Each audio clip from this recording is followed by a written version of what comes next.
Meninas, essa carta é uma carta tão importante para a Igreja de Cristo, ela é tão relevante que todos os grandes avivamentos que já aconteceram, os avivamentos espirituais que aconteceram pela face da terra, têm como Romanos o seu gatilho. O monge Agostinho, o chamado Santo Agostinho, ele se converteu através de uma passagem bíblica de Romanos. Martinho Lutero, ele desencadeou aí a reforma protestante através de Romanos, quando ele veio ali a ser tocado e a ser iluminado por Cristo através da leitura dessa carta. Então, assim, todo grande avivamento espiritual tem como pano de fundo essa carta. Essa carta é uma carta profunda, é uma carta tremenda, é uma carta impregnada de unção. É uma carta, irmãos, ela não é rasa, aqui você não mergulha só os dedos, só os artelhos, não. Romanos é uma carta para crente nadar, mergulhar. Você percebe aqui que toda revolução religiosa que aconteceu após aí a instituição da igreja, irmãos, tem como gatilho essa carta. Essa carta de Paulo é o suprassumo, sabe aquela a finesse dele, assim, Paulo, ele alcançou o ápice dos escritos dele nessa carta, e é com muita alegria que eu inicio o estudo dela com vocês, e eu peço ao Senhor que ele caminhe comigo e com você, através desses dias em que nós vamos nos empenhar no estudo dessa carta, que ele ilumine os olhos do teu entendimento, que ele aqueça o teu coração, que o Espírito Santo do Senhor possa estar usando desse texto para gerar gatilhos de mudança, de renovação, de transformação na minha vida e na sua vida, que haja discernimento, que haja luz de entendimento e que o Espírito Santo venha aumentar a tua sensibilidade espiritual através do estudo dessa carta. Amém? Bora iniciar aí essa caminhada? Vamos lá. Romanos capítulo 1, verso 1. Já inicia dizendo assim: Paulo, servo de Jesus Cristo, chamado para ser apóstolo, separado para o evangelho de Deus. Já vamos meditar um pouco aqui. Aqui é o Paulo se apresentando à igreja de Roma. Ele diz assim: Paulo, servo de Cristo Jesus.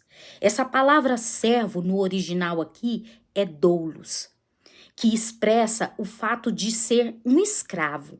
E aqui nós entendemos que Paulo, ele está se auto-intitulando como um escravo de Cristo Jesus. Paulo está dizendo aqui: eu sou propriedade de Cristo. Eu não faço a minha vontade, mas eu faço a vontade do meu Senhor. Eu fui comprado e o meu Senhor se chama Jesus.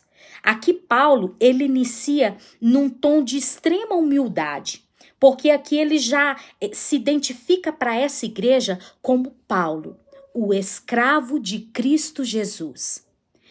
Lembrando que no contexto em que essa carta foi escrita, era normal a cultura de escravos. Isso aqui era normal na época, né? E você vê que a igreja não bateu de frente com a questão da escravatura. Ela foi uma resistência silenciosa, né?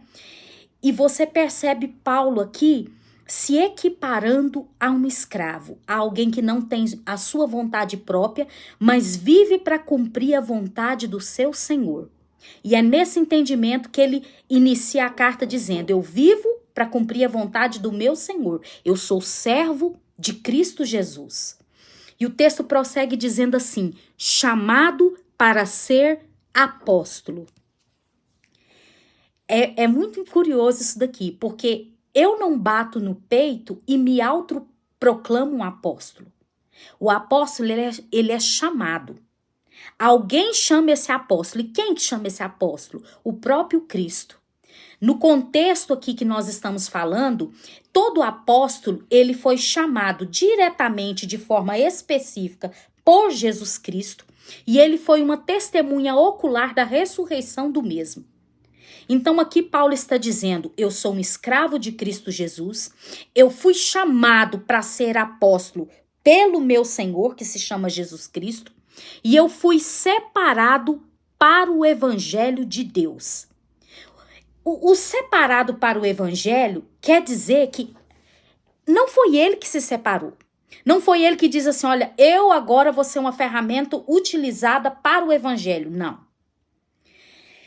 Tanto quem o chamou para ser apóstolo, como quem o separou para o propósito do evangelho foi Deus.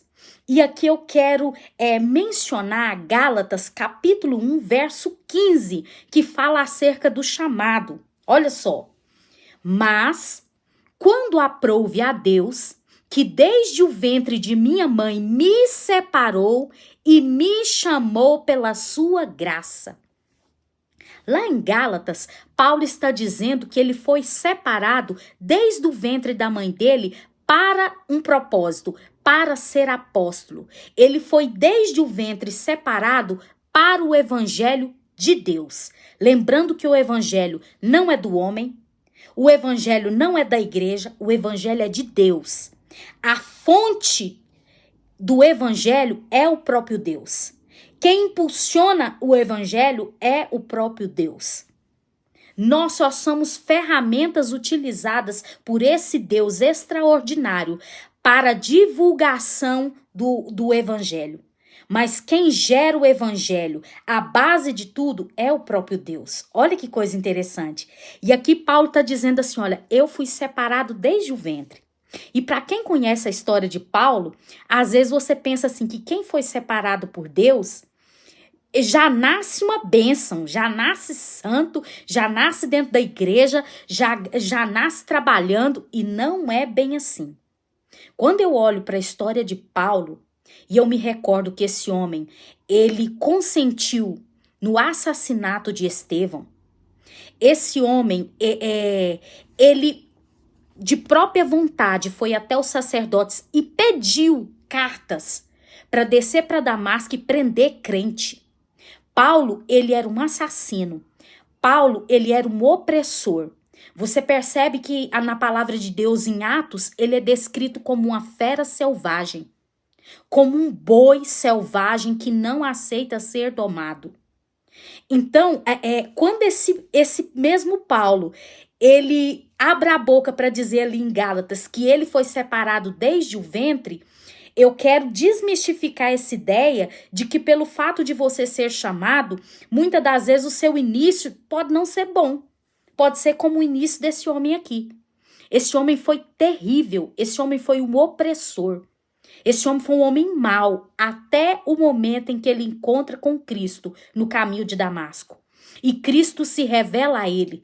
Naquele momento o Senhor o separa e o designa para o evangelho. Roberta, mas ele já não estava separado? Ele já estava separado pelo próprio Deus para um propósito específico, mas ele não tinha conhecimento dessa separação.